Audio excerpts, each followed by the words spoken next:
नमस्कार। आकाशवाणी जयपुर अजमेर से प्रस्तुत हैं प्रादेशिक समाचार।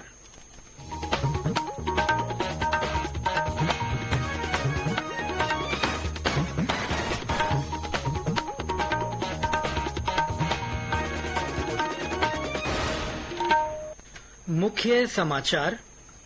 प्रधानमंत्री नरेंद्र मोदी ने मन की बात कार्यक्रम में अपने विचार किए साझा। त्योहारों के मौसम में स्थानीय उत्पाद खरीदने का किया आह्वान। मेरी माटी मेरा देश अभियान के तहत विभिन्न जिलों से लाए गए अमृत कलश दिल्ली रवाना। राज्यपाल कलराज मिश्र ने की अभियान की सराहना। प्रदेश में विधानसभा चुनाव के लिए नामांकन प्रक्रिया कल से होगी शुरू।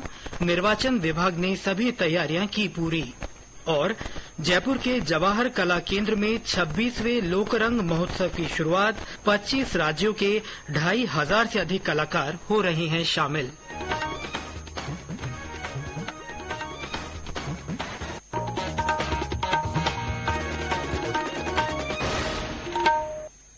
समाचारों के साथ मैं सिद्धार्थ जैन। और अब समाचार विस्तार से।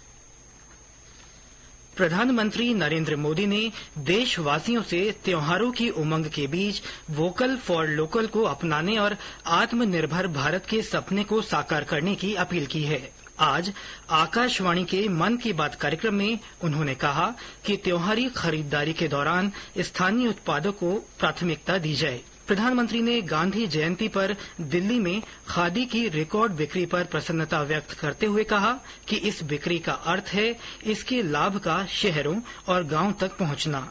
प्रधानमंत्री ने देशवासियों से पर्यटन के दौरान स्थानीय उत्पादों की खरीद को प्राथमिकता में रखने को कहा। उन्होंने अपने संबोधन में देशवासियों से त्योहारों के मौजूदा मौसम में स्थानीय उत्पादों को प्राथमिकता देकर आत्मनिर्भर भारत के सपने को पूरा करने की अपील की। जब आप भारत में बने भारतीयों द्वारा बनाए गए उत्पादों से अपनी दिवाली रोशन करेंगे, अपने परिवार की हर छोटी मोटी आवश्यकता लोकल से पूरी करेंगे, तो दिवाली की जगमगाहट ज्यादा बढ़ेगी ही बढ़ेगी। लेकिन उन कारीगरों की जिंदगी में एक नई दिवाली आएगी। भारत को आत्मनिर्भर बनाइए, मेक इन इंडिया ही चुनते जाइए। प्रधानमंत्री ने कहा कि अमृत कलश यात्रा इस महीने की 31 तारीख को दिल्ली में कर्तव्य पथ पर संपन्न होगी। श्री मोदी ने कहा कि इस यात्रा के लिए देश के कोने कोने से संग्रह की गई मिट्टी अब दिल्ली पहुंच रही है। उन्होंने कहा कि आजादी का अमृत महोत्सव 31 अक्टूबर को संपन्न होगा। इस दिन हमारे लौह पुरुष सरदार वल्लभ भाई पटेल की जन्म जयंती मनाते हैं। हम भारतवासी उन्हें कई वजहों से याद करते हैं और श्रद्धापूर्वक नमन करते हैं। सबसे बड़ी वजह है देश की 580 से ज्यादा रियासतों को जोड़ने में उनकी अतुलनीय भूमिका। हम जानते हैं हर साल 31 अक्टूबर को गुजरात में स्टैच्यू ऑफ यूनिटी पर एकता दिवस से जुड़ा मुख्य समारोह होता है। श्री मोदी ने 31 अक्टूबर को पूर्व प्रधानमंत्री इंदिरा गांधी की पुण्यतिथि का जिक्र करते हुए उन्हें भावभीनी श्रद्धांजलि अर्पित की। उन्होंने कहा कि इस दिन मेरा युवा भारत नामक राष्ट्रव्यापी संगठन की नींव रखी जाएगी। प्रधानमंत्री ने लोगों से अपील की कि वे एकीकृत डिजिटल भुगतान प्रणाली से भुगतान की आदत डालें। उन्होंने श्रोताओं से मेड इन इंडिया स्मार्टफोन के माध्यम से नमो ऐप पर स्थानीय उत्पाद या कलाकार के साथ सेल्फी साझा करने का भी आग्रह किया। प्रधानमंत्री ने कहा कि देश इस समय रानी दुर्गावती की 500वीं जयंती मना रहा है, जिन्होंने आदिवासी समाज को प्रेरणा दी। श्री मोदी ने आशा व्यक्त की कि देश के अधिक से अधिक युवा अपने क्षेत्र की आदिवासी विभूतियों के बारे में जानेंगे और उनसे प्रेरणा लेंगे। श्री मोदी ने पैरा एशियाई खेलों में भारतीय खिलाड़ियों की कामयाबी पर गर्व व्यक्त किया। उन्होंने कहा कि त्योहारों के इस मौसम में इस समय देश में खेलों का भी परचम लहरा रहा है। प्रधानमंत्री ने कचरे से कंचन के संदर्भ में गुजरात के अंबाजी मंदिर की चर्चा की।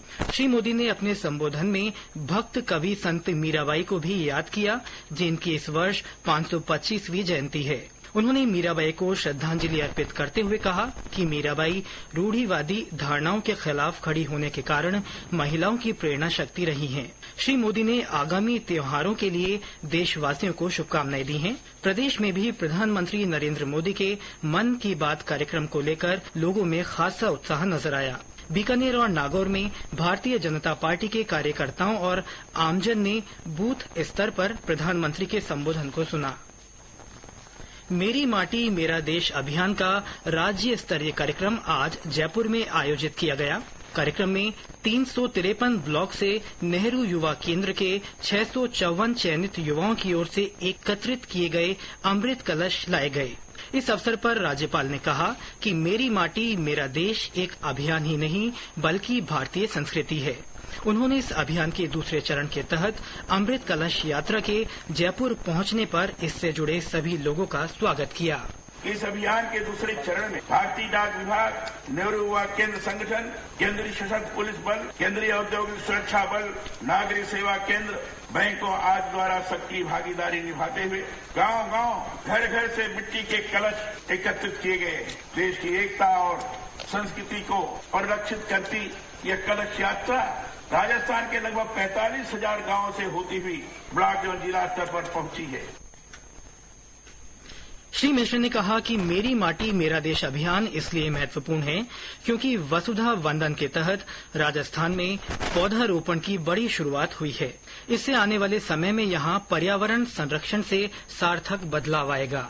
ये संकल्प के तहत ग्राम पंचायतों एवं ब्लॉक स्तर पर 2 लाख से ज्यादा स्मारकों का निर्माण कर 2 करोड़ से अधिक अमृत वृक्ष लगाए गए और देश भर में 2 लाख से ज्यादा अमृत वाटिकाओं के निर्माण की महती पहल भी इसके तहत हुई है। देश में कोई ऐसा अभियान चलाया गया है जिसका सरोकार सीधे तौर पर राष्ट्र के लिए शहीद हुए वीरों को श्रद्धांजलि देने के साथ उनके बलिदान को अक्षुण्ण रखने के लिए पर्यावरण से जुड़ी सोच से जन जन को जोड़ने का है। इस अवसर पर मुख्य सचिव उषा शर्मा ने आजादी के अमृत महोत्सव के तहत बने शिला फलकम निर्माण और वीरों के सम्मान के साथ अमृत वाटिकाओं में किए गए पौधारोपण से जुड़े कार्यों के बारे में जानकारी दी। उल्लेखनीय है कि देश के प्रत्येक ब्लॉक से मिट्टी के लगभग 8,500 कलश दिल्ली पहुंचाए जा रहे हैं। भारतीय डाक विभाग की ओर से राजभवन में आयोजित कार्यक्रम में राज्यपाल कलराज मिश्र ने अमृत कलश यात्रा को दिल्ली के लिए रवाना किया।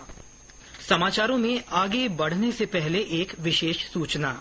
आकाशवाणी समाचार जयपुर की ओर से विधानसभा चुनाव के परिप्रेक्ष्य में जिलेवार चुनाव विश्लेषण श्रृंखला शुरू की जा रही है। ये विश्लेषण हम कल से अपने मुख्य बुलेटिनों में प्रसारित करेंगे, तो सुनना ना भूलें। हमारे समाचार बुलेटिन हिंदी में सुबह 9 बजे, दोपहर 1 बजे, शाम 6:30 बजे और राजस्थानी में शाम 6:45 बजे।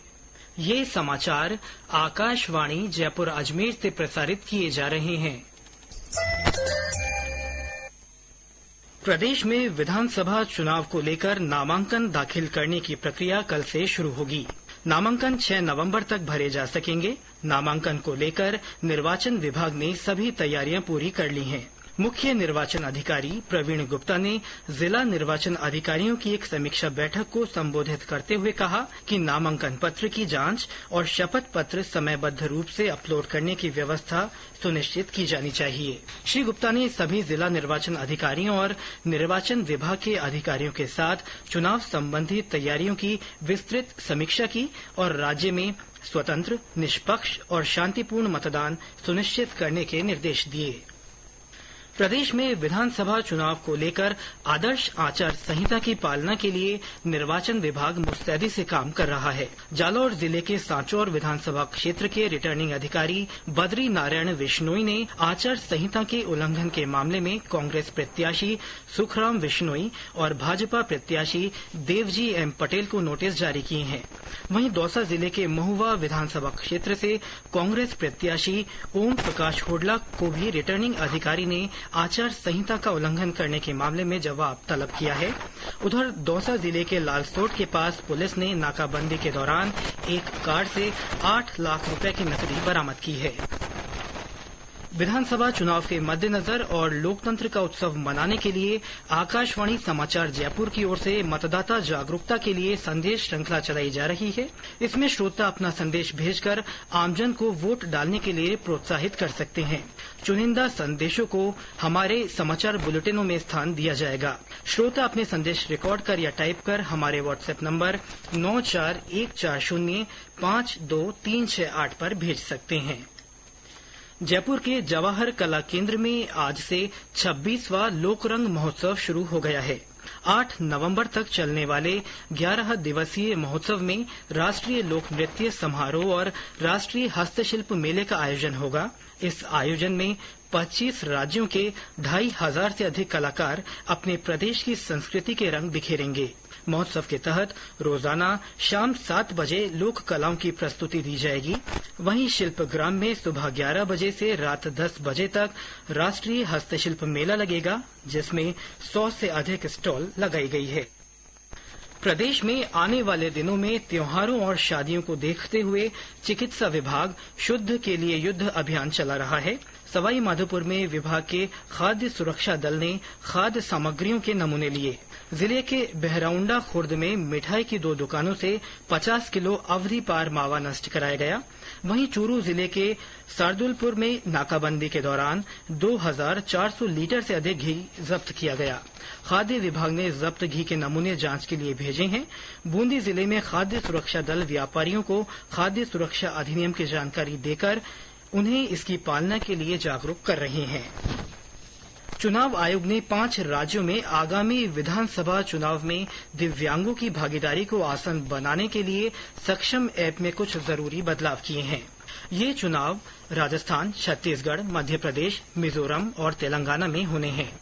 इन चुनावों में दिव्यांग मतदाता सक्षम ऐप का उपयोग पंजीकरण, सूचना की तलाश, शिकायत, स्थान परिवर्तन संबंधी जानकारी को अपडेट करने और मतदाता सूची में अपने ब्यौरे में सुधार करने के लिए कर सकते हैं। ये ऐप गूगल प्ले स्टोर और एप्पल स्टोर दोनों पर उपलब्ध है। और अंत में मुख्य समाचार एक बार फिर। प्रधानमंत्री नरेंद्र मोदी ने मन की बात कार्यक्रम में अपने विचार साझा किए। उन्होंने त्योहारों के मौसम में स्थानीय उत्पाद खरीदने का आह्वान किया। मेरी माटी मेरा देश अभियान के तहत विभिन्न जिलों से लाए गए अमृत कलश दिल्ली रवाना हुए। राज्यपाल कलराज मिश्र ने अभियान की सराहना की। प्रदेश में विधानसभा चुनाव के लिए नामांकन प्रक्रिया कल से शुरू होगी। निर्वाचन विभाग ने सभी तैयारियां पूरी कर ली हैं। और जयपुर के जवाहर कला केंद्र में 26वें लोकरंग महोत्सव की शुरुआत हो गई है। 25 राज्यों के 2500 से अधिक कलाकार शामिल हो रहे हैं। इसके साथ ही प्रादेशिक समाचार बुलेटिन समाप्त हुआ। नमस्कार।